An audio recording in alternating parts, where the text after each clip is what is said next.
Je reviens sur la dialectique cyclique entre la conjonction et la quadrature, qui dans le cas du cycle de Jupiter se suivent à 3 ans d'intervalle.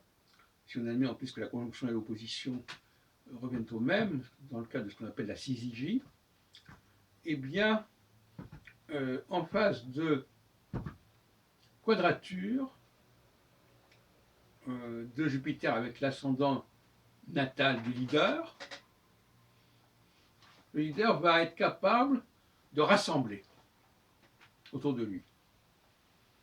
Peut-être même involontairement, parce qu'on est dans le domaine de la subconscience, savez-vous. Le leader en phase de quadrature sera amené à rassembler autour de lui, à polariser autour de lui des gens extrêmement différents. Alors que quand il est en phase de conjonction, eh bien là, il va devoir se protéger contre cette abondance d'informations, de données, d'acteurs, d'agents, etc.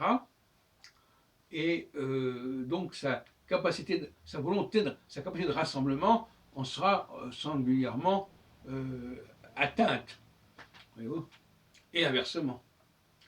Ensuite, il va à nouveau retomber dans le rassemblement, puis à nouveau retomber dans une sorte d'isolement, et ainsi de suite, indéfiniment.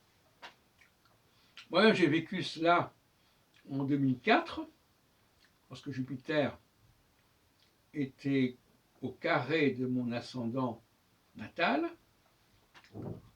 avec tout d'un coup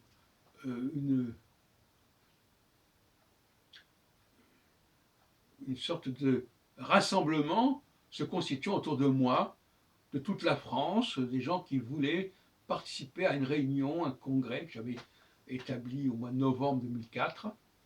Et c'était un phénomène qui m'avait paru tout à fait hallucinant, quasiment. Comme si les gens s'étaient donné le mot et qui me dépassait totalement, d'une certaine manière. Et ça, c'est un facteur de la quadrature, en tout cas de l'approche de la quadrature. Tout d'un coup, une espèce de polarisation, d'aimantation qui se produit autour du leader. Et inversement, d'ailleurs, passer ce cap, il peut y avoir un phénomène en sens inverse.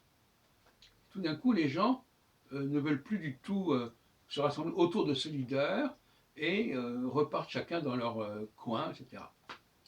Voilà. C'est pour ça que je dis toujours, on ne peut pas faire de l'astrologie si on n'a pas une certaine expérience de la vie, notamment expérience du leadership, c'est pas possible. Et malheureusement, la plupart des astrologues n'ayant pas cette expérience de leader ont été bien en peine d'avancer sérieusement dans la recherche en astrologie.